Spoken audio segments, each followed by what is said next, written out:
Hello and welcome to Skeptic's Forge. I'm Phoenix Nightingale. I left off last time covering the cover of A Skeptic's Search for God. Now, with that video being posted up, I've received comments on my Facebook page. Sorry, that's not public, that's for friends only. But my family decided to post something that they think would be completely innocuous. I'll pray for you.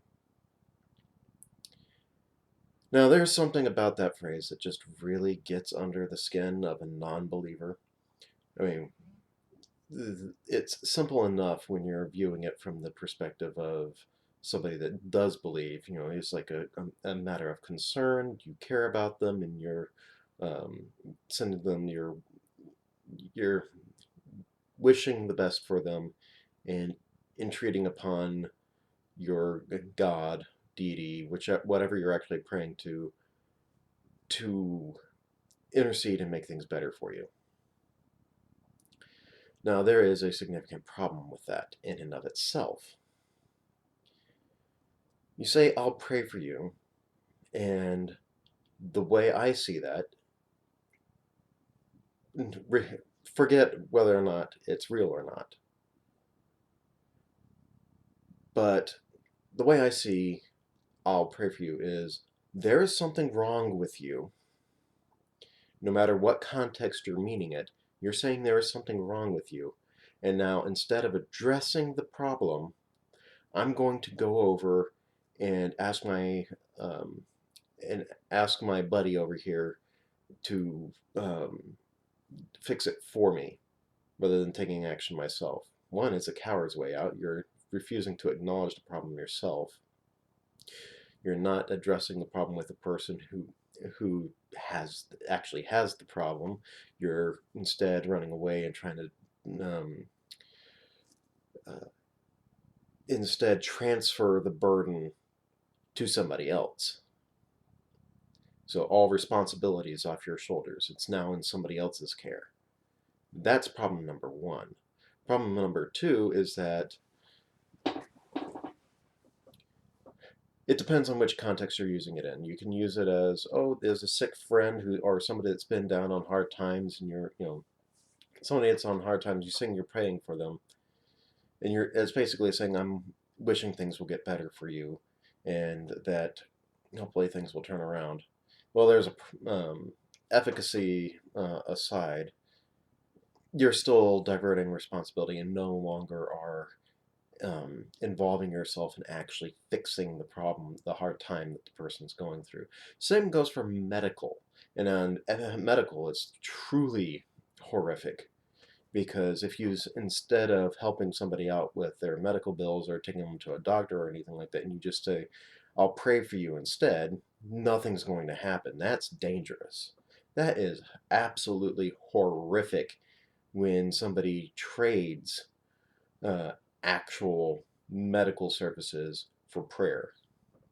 That's when it can get dangerous.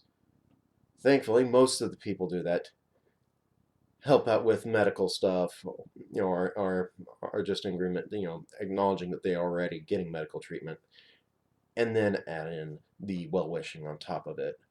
But it can really get dangerous for those that actually substitute medical services for prayer. And then we're getting into the last part of this with of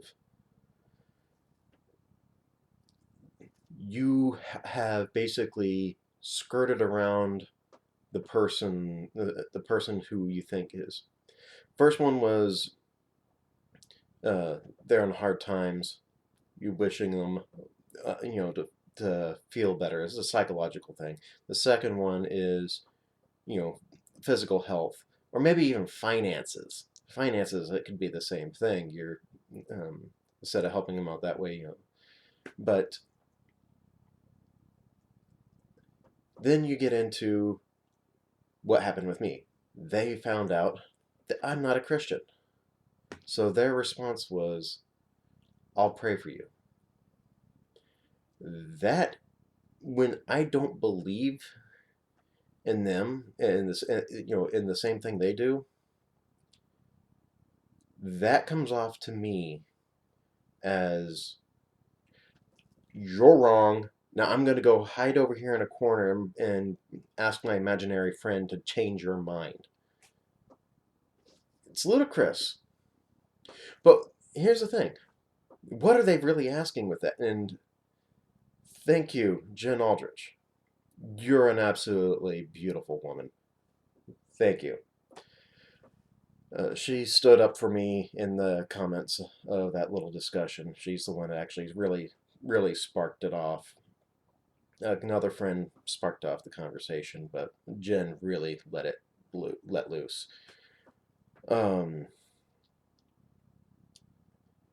She pointed out how this is actually equivalent of rape or torture. You are you are skirting the free will of the person who you think is wrong, and then going to a third party and going, I'm offering up my prayers. I'm giving you something, in this case, prayer, and asking you to go and alter their brain. Go and make them think differently than what they currently do. Make them think like me. Make them, and from my perspective, it's an imaginary friend that they're asking. But if it's not an imaginary friend, this is literally the equivalent of going out and hiring a hitman. This is ridiculous. And you're saying I'll pray for you as if it's a love thing, but what you're really saying is you're wrong. You're avoiding dealing with it. You're choosing not to engage with the person that you now have a disagreement with. Just like with the other situations, you're choosing not to engage with the actual situation. You're diverting responsibility for that disagreement with the situation or with the argument or whatever, and you're trying to pass it off to a third party who, in this case, in an atheist's opinion, is an imaginary friend. It is absolutely ludicrous, absurd, and when you're actually saying this, it's passive aggressive and abusive. You're literally saying there's something wrong with you. No ifs, ands, or buts. You're saying you're wrong. And people don't realize how psychologically damaging repeatedly stating stuff like that. It's especially when you can't back up your side of the argument. You're choosing what you should always do in this case is go, okay, here's the disagreement. Now let's look at where our paths differ, where we disagree at, why we've come to different conclusions, figure out where the common ground is, and then start building back up again and evaluating both sides of the equations and see where we differ and address each point as we come across them in the discussion. That's what you should do. But instead, you're going to go, you're wrong.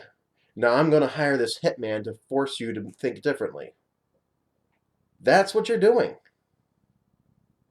And I don't care if you're saying that you're doing it out of love. You think that this is the better thing for the person. Well, you just already, by doing this, you're throwing free will out the window, if you even believe in free will.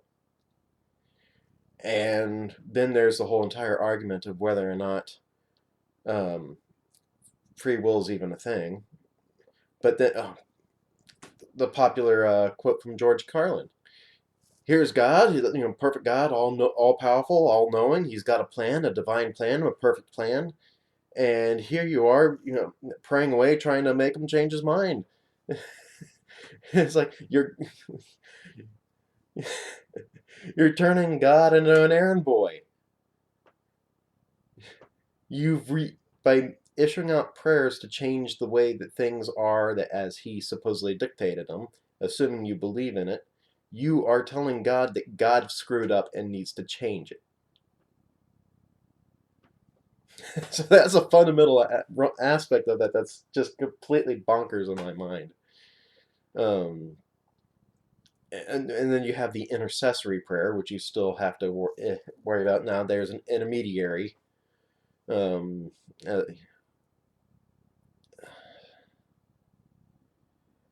Actually, I've heard intercessory used in a couple of different ways. One is that it's actually using an intermediary.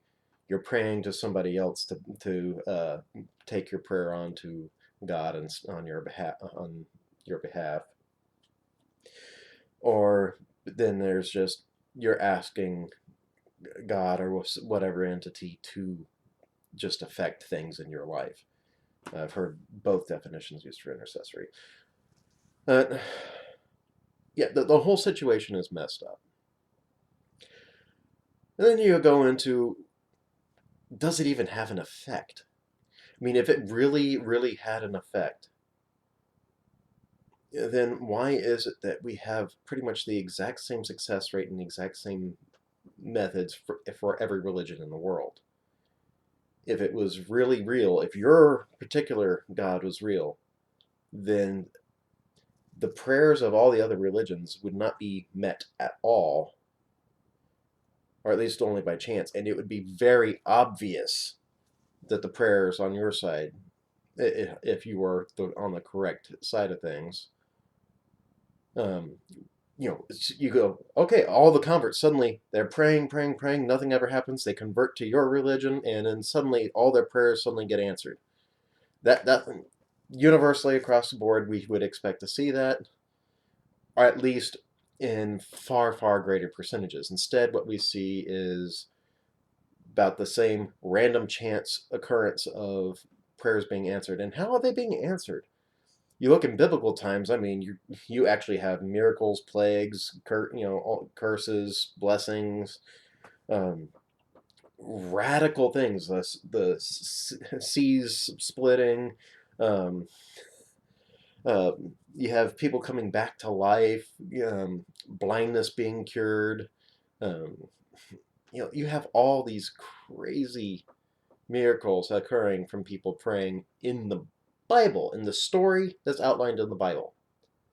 I'm not going to say the story is true, because that's one of the things that this channel is about, is actually looking at the arguments for that people give for why it's true and seeing if those arguments even hold water.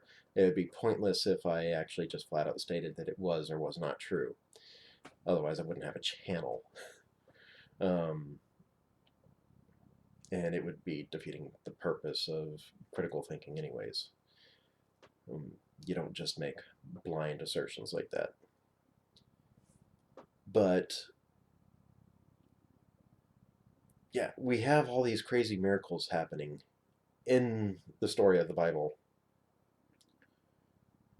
But as the human race has developed abilities to investigate such matters, they've gotten less and less and less impressive. Because then it just got around to today, it literally is just something that's random chance. Oh, I had a stray thought, um, and I'm going to attribute it, and it seemed to work for me, so I'm going to. And it was somehow related to the thing that I was praying about. So I'm going to say that this thought was actually God speaking to me, or this feeling that I got. You know, that's your own psychology right there. There's no reason to think otherwise. We don't have evidence of anything outside of ourselves actually being an influence. All we have are stories. Every single time we've investigated, we've either it's been inconclusive or we found a natural explanation instead.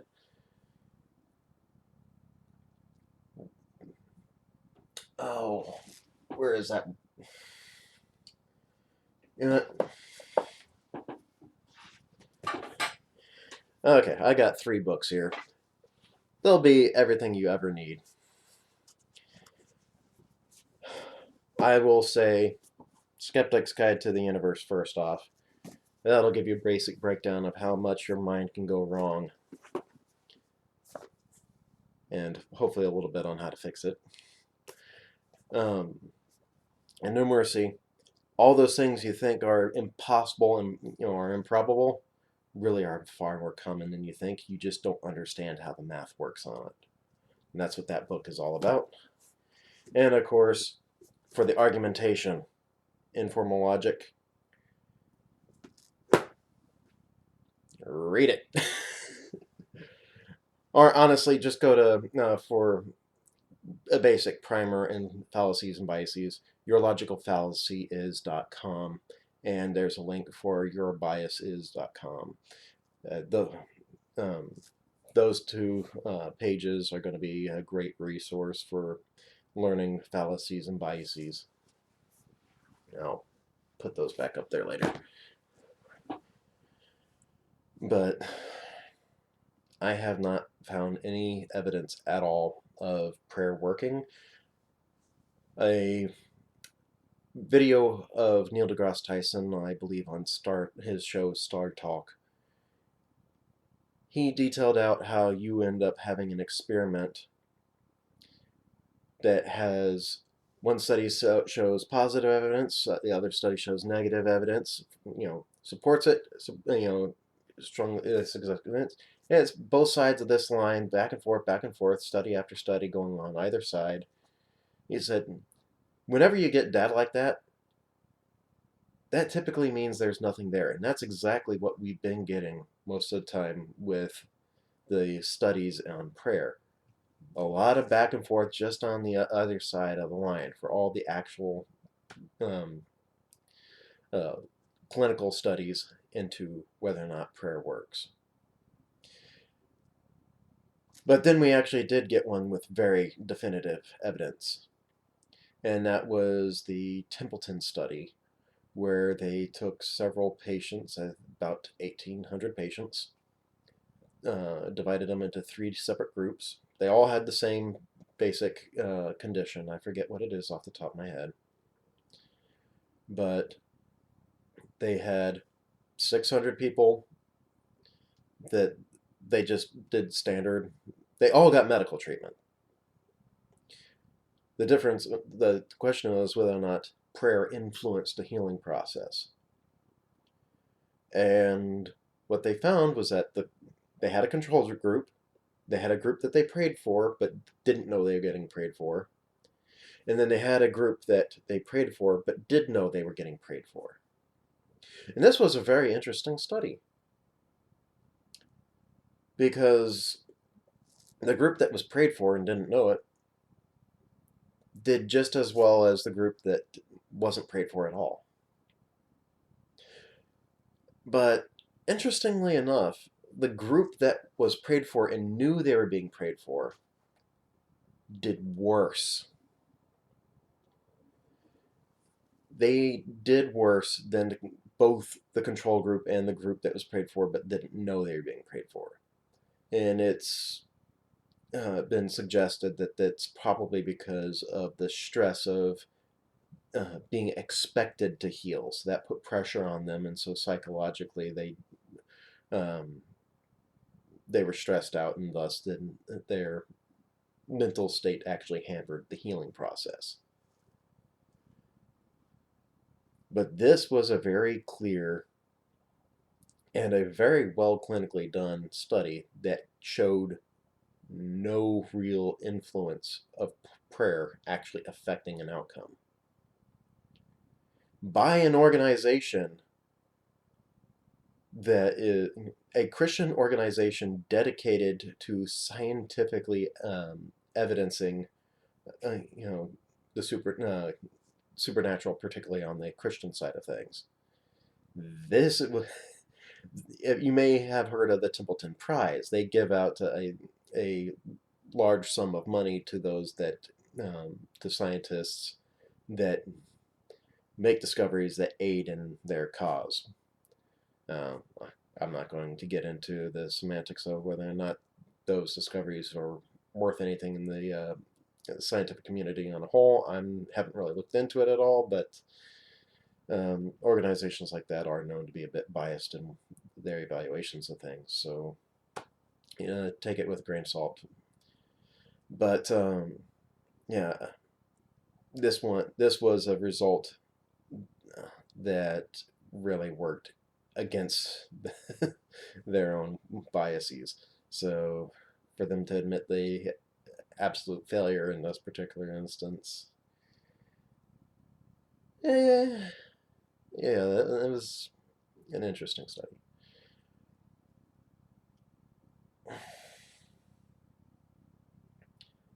Now, right now I've gone and lost my train of thought. There was one other aspect of prayer that I was going to go into that I now can no longer remember. Um, uh, look, so rather than going into whatever it was that I can no longer remember, look, for my family members that happen to see this, know that I still love you. I am, you know, there's a lot of things in the religion that make you think that you're doing the right thing. You've been conditioned by people that have also been conditioned for generations back. Um, it's not saying that anybody was malicious way back when. It's just that an idea got into somebody's head at some point on, and it's at some point, and it caught on, and it had an effect. But I want you to know, and that almost everything in the major religions of the world follow the language of abuse. There's an acronym in psychology for abuse called FOG: fear, obligation, guilt. And if you actually look at the entire model of Christianity, Islam, whatever, um, it follows the FOG model. It tells you, it makes you guilty by telling you that you're broken, you're flawed, that you can't do things right, and then it gives you a code of conduct to follow, the actions you have to do, thoughts you have to do, that you're obligated to do, and depending on your interpretation, but the majority of the interpretations are obligations that are literally impossible to meet, thus further guilting and creating this constant cycle of guilt and obligation. Guilt over not being able to fill the obligation. And then they tell you it's all because they want you to have this nice little carrot over here of the whatever afterlife they're offering. But then there's also a punishment involved. There's your fear. And depending on your particular interpretation, your church, your pastor, or your own personal interpretation, your focus is going to be more on the carrot or the stick in this case. But it's authoritarian abuse language that's being used. It's an entirely abusive model.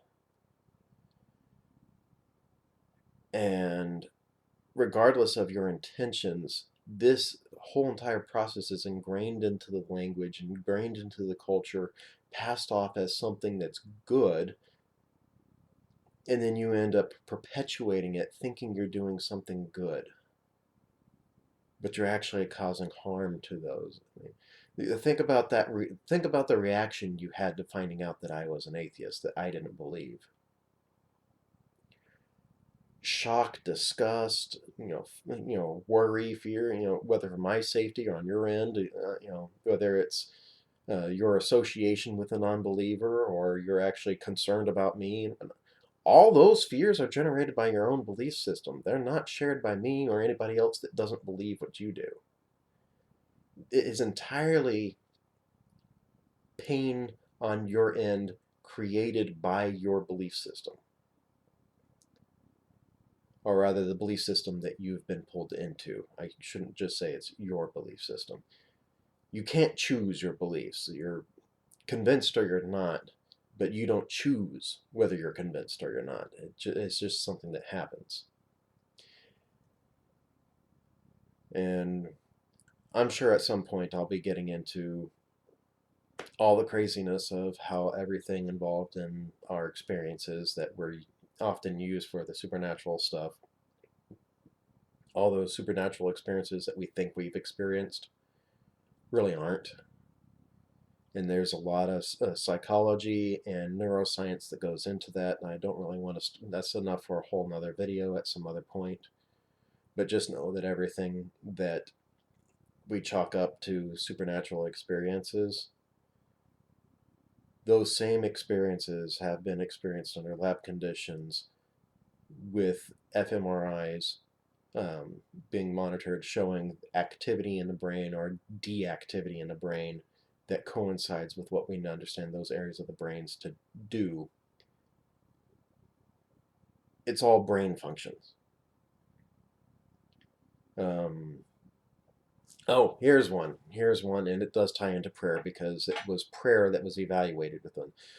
There's an uh, there's a neurological study with an fMRI that was they took uh, Catholic nuns. Well, they may have not been Catholic, but they took some nuns, religious nuns, and they took some Tibetan monks and monitored their brains while the monks meditated, while the nuns prayed, and they noticed something interesting. The areas of the brain responsible for spatial awareness, the part of your mind that tells you that you reside within your body, uh, you know, uh, puts your perspective behind your eyes. Um, that gets shut off, or at least significantly reduced. And also your reality checking system, the part of your brain that goes, okay, let me compare what I'm experiencing now to what I've experienced in the past to tell whether or not it's actually real or not, that also gets shut off or significantly reduced. And so now you have basically, you've put yourself in a state where any random stray thought will get evaluated as if it were real, any imagination, because it's not being going through your brain's normal fact checking process. So, wild and crazy dreamlike experiences while you're wide awake are not being evaluated just like they wouldn't be evaluated when you're dreaming. But now you're wide awake. And you can also, just like when you're dreaming, you can be outside of your body perception wise. At least you're imagining yourself outside of your body or elsewhere. You're one with everything, or you're one with something else, or you're moving around. You exist in more places at once than you should, or whatever. Um, you can imagine these things because not, your spatial awareness portion of your brain is no longer functioning correctly. And that combined with the fact checking, the reality checking portion of the brain being shut off, that yields some pretty interesting experiences that you think are real, but it's really just brain chemistry. It's a normal functioning of the brain. Now, I can guess this is just a sermon. Oh, what's the term? It's late, I'm getting tired, and I'm having a hard time remembering words. Um, but these are just my own thoughts on it, but I think that it's possible that this is occurring because the meditation prayer thing exhausts, you do it long enough, it exhausts portions of the brain so that they stop functioning. You do that enough times, you eventually get to where you, instead of just exhausting those portions of the brain, your brain just learns to shut those off automatically when you start the process. So you get there faster. Um, but yeah, it's still just brain function. And on top of that was also the another fMRI study where they asked people questions. What do you think in this situation? What would you do in a given situation? certain areas of your brain light up. Then they ask you, what would so and so over here do in the same situation? Different areas of the brain light up. And then they ask, what would God do in that same situation? Guess which area of the brain lights up? The same as when you think for yourself. And I suspect, I don't really know, but I suspect it's because we don't think of God in this when you're a believer, you don't think of God as a separate entity from yourself. You instead think of what you would do if you had the attributes of God. You put the God template over yourself and ask what you would do if you had that template, rather than actually figuring out what somebody else would do because you know what kind of actions they normally would do otherwise. Because you lack the experience of what the other person actually does in given situations, you only have your own thoughts and you have a template. Most people don't bother reading into the Bible enough to actually see what kind of personality God has, which, by the way, is not very nice. Not the Old Testament God, not New Testament Jesus. Despite the fact that the focus is only on the good things, people tend to glaze over the fact that Jesus went through with made a cat of nine tails, and then was going to chase the money changers out of the temple with a cat of nine tails that he made for the occasion. That he cursed a tree that he knew was out of season for not bearing fruit. He real short temper.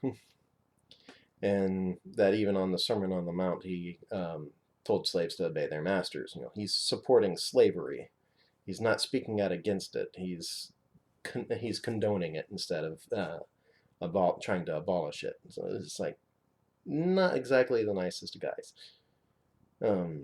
Never mind turning all your friends and family against each other, which is basically, it's a command from Jesus to that if you're not willing to segregate yourself from your family, then you're not really following him. And it's like, that's another abuse language. It's more abuse. And that's exactly what's happening, is that people are telling me that I need to change and go back to believing again. And thankfully, most people don't actually take the biblical teachings to heart and actually shun them, but there's plenty of religions that do. Jehovah's Witnesses, Mormons, and Islam are well known for doing that very thing. But, yeah. Okay, it's already been well over half an hour here, so, and I think I've talked extensively on this. I did want to go through and do an in-depth study on the history of prayer and look at all the studies and whatnot, but that's a lot of work, and I don't really have the time for that right now. I may come back to it at a time sometime in the future and actually get more in-depth into it. But yeah, as for my family, for who's watching this, please remember, it's not you that I'm angry at.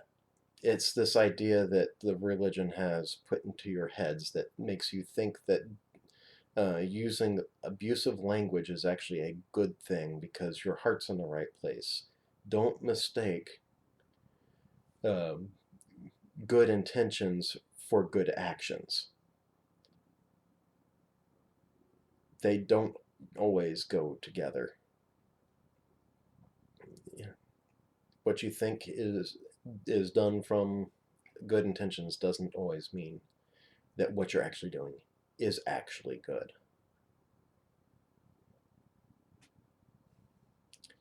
Alright, I'm done. You guys have a good night. I'll catch up with you some other time, and I'll continue on with the skeptic's search for God. Have a good one.